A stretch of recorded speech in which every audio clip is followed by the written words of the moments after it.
everyone, I'm Heather Frierson with KC Water, and you've tuned in to the Weekly Report. I'm here at the KC Water Laboratory, and this week is National Drinking Water Week. For the employees here at KC Water, every week is Water Week. I'm here with just a few of the chemists who work hard every day providing safe, high-quality water for you. In 2018, KC Water produced an average of 94 million gallons of drinking water per day, enough to fill 145 Olympic-sized swimming pools. Employees work around the clock to test drinking water for more than 300 contaminants, exceeding the required EPA standards of 181. And by the way, the annual Hard to Recycle event is coming up Saturday, May 18th. We're trying to do the right thing by getting rid of items, hard to recycle items that cannot be put on the curb for recycling. We're trying to divert them from the landfill. So we've teamed up with several vendors, Surplus Exchange, Disabled Veteran, Avenue of Life for mattresses, Truman Habitat Restore for building materials. I think Kansas City is a beautiful city. We have so many wonderful attractions for the public. However, very often we drive up and down the streets. We see waste tires, we see brush, we see clothing, we see household goods. So this is an opportunity to not just our residents, but our neighborhood organizations too, to clean up their neighborhood and bring the items to us, and then we can divert them, recycle them and divert them from the landfill. Recycling is important because there's some great benefits in recycling. One, it conserves natural resources. If we can save some of those natural resources from being used, then we can recycle those things and make them into new products. So basically it conserves energy and natural resources. Also, it protects our environment.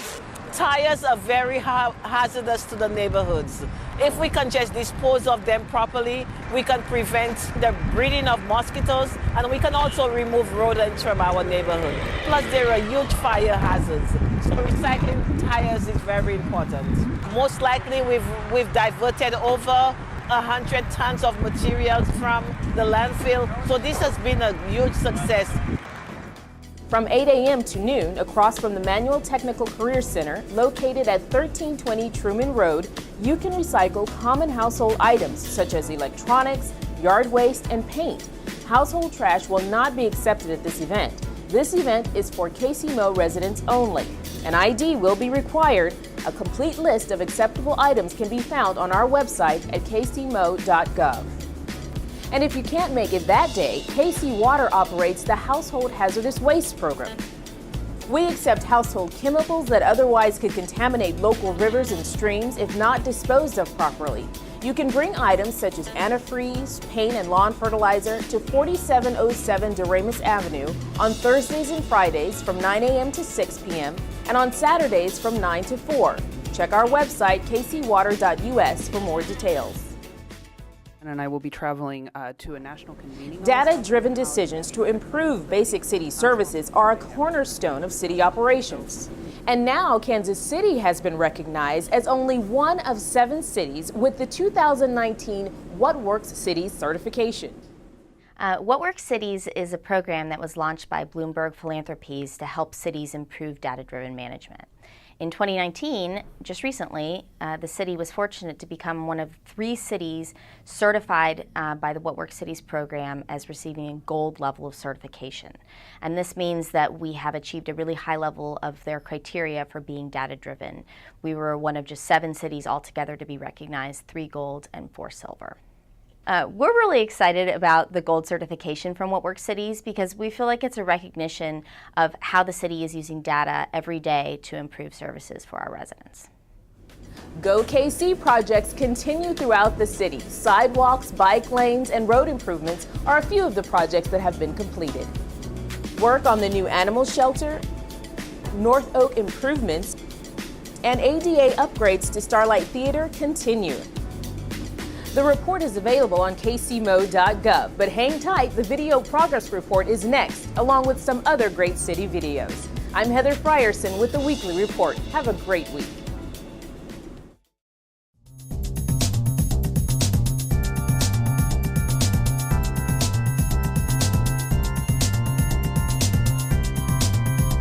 I'm Chris Hernandez with the City of Kansas City, Missouri, and this is your annual GoKC Progress Report.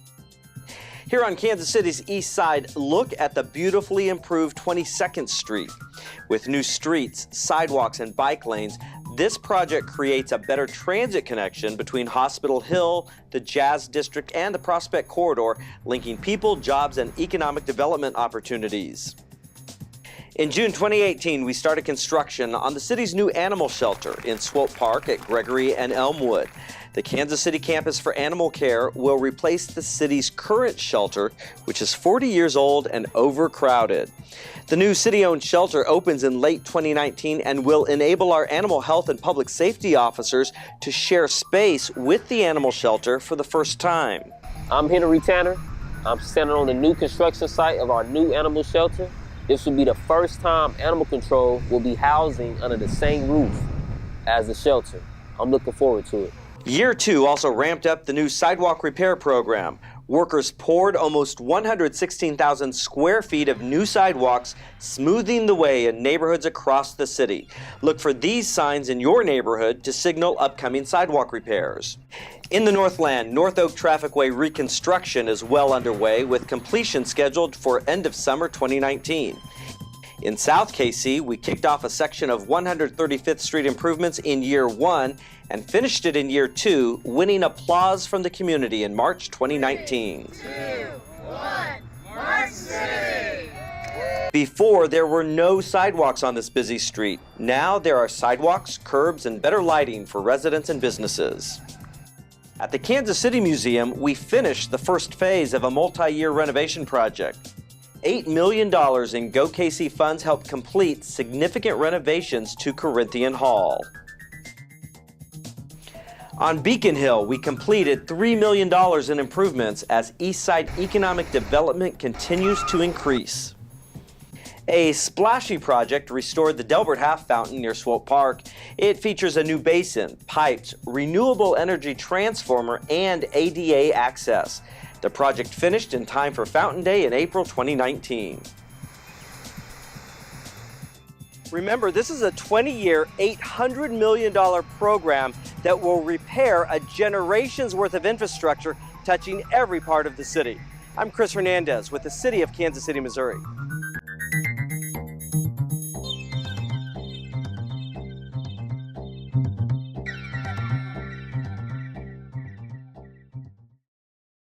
Stoneline Puppets is a Kansas City fixture that has educated and entertained audiences in Kansas City and around the world. Their Illuminated Waters Festival happens over Memorial Day weekend, and it's supported by the Neighborhood Tourist Development Fund. Today we are at the home of Stoneline Puppets in their studios and in their offices with artistic director and founder Heather Lowenstein. Heather, thank you so much for having us here and giving us a sneak peek of what's going on behind the scenes. Of course. Thank you for coming out here and letting everybody know what we're doing. So Stoneline Puppets has been around for how many years? We have been around for 27 years. Oh my goodness. Yes, it's been a long time. I started the company when I was 3. Of course. But, yeah. And Illuminated Waters, can you tell us the story that's behind Illuminated Waters? Sure. Illuminated Waters is the reimagining of what we used to do, which was called Mother's Day for Mother Earth. And it grew too big at the Nelson Atkins Museum, so we decided to change it. And we moved it to the park across the street, Tice Park. And now it's 2 days, not 1. And it's not just a giant puppet show. It's a water festival and art festival in the evening. And then we have the giant, humongous puppet show. This year it's called the Starfish. And then after that, we have a glow party, an illuminated party with artists performing and giant glow-in-the-dark puppets and blacklight face painting and art installations. And new this year, we're doing a thing called Make a Wish for the Water, where you can get one of these pearls and join in actually illuminating Brush Creek. We're going to toss these into the water with our wishes and watch it swirl and eddy and take photos of how the illumination is happening actually in the water. And then, of course, we're going to collect them all with all the trash that's in Brush Creek and pay it forward. And how did education, environmental education, how did that start to work its way into your programming, or has it always been part of your programming? It actually was always part of it. Okay. I was kind of an environmentalist before I was a puppeteer. And it really got off with Stone Lion when we were performing for the zoo. So back in 1994, we actually had a stage at the zoo. And that was our first environmental puppet show, the Eco World Tour. And we performed there and at a lot of other zoos. And I mean, we were doing like 300 shows a year at the zoo. And from that, it expanded to where we were able to take it into the schools, into festivals, fairs, and work all around the world doing it. And you are a cultural ambassador for Kansas City. Can you talk about what that means, where it's taken you, and then your upcoming project and how that kind of led to National Geographic? Well, I have been asked for several years now, this is our 5th year, by the U.S. State Department and the U.S. embassies to go overseas and actually train teachers to use art to teach about climate sustainability. I've been working with universities and other school districts in Ukraine, Fiji, Cambodia, Laos, Vietnam, and this year we are doing a project that's multi-years long with For the Sea Productions and National Geographic Israel, where we are going to start hashtag plastic free Red Sea. I'm doing underwater scuba diving puppets. Oh my goodness. Yep, I'm diving into the Red Sea with underwater puppets. And it's going to be filmed. Ziggy Levnat is the local Kansas City filmmaker who's living here now that is going to be turning that into a whole PSA program. The municipality of Eilat is banning plastic on the beaches, and this is the campaign to kick that off. And then we're spreading around the world with this project, and it starts filming in June. So, yep, I'm making underwater scuba diving puppets right now, too. Oh my gosh. Well, if people want to find out more about Stone Lion Puppets, your projects, like with the National Geographic Project, but also about how they can participate in Illuminated Way Waters, because you need volunteers, and people can participate in the show or behind the scenes as well, correct? Right. So this can't be put on without the community. It's the largest free community art event in the area. So you can be in the show. Kids from the age 2 and up can be in the show, and they get their own starfish puppet to keep, and it's only one rehearsal. You can volunteer to be an adult with us in the show or in the glow, manipulating and helping backstage. Or you can come to Open Studios on Sunday afternoons here at Stone Lion and actually help us build puppets too. Wow. And you're so inclusive because it's all ages, it's all abilities. Yes, no one is ever turned away. We will find a spot for you that you shine in and have a lot of fun and help pay it forward. And that's what this is all about, is showing that each of us can make a difference. We just have to step up and try, whether it's making the world a better place, creating art, or making it a better place for our community. You know, and we couldn't do that without our sponsors like KC Water Services and the NDDF Fund, our partnership with Kansas City Parks and Rec. You know, that actually brings this completely free to anybody who wants to show up. All right. And your website is? StoneLionPuppets.org. All right. Well, thank you so much for having us here at your studios, and good luck with the weather and with everything on Memorial Day weekend. Thank you. The Neighborhood Tourist Development Fund supports local nonprofits that bring cultural, social, educational, and recreational activities to our area.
To learn about additional upcoming events, visit kcmo.gov/ntdf.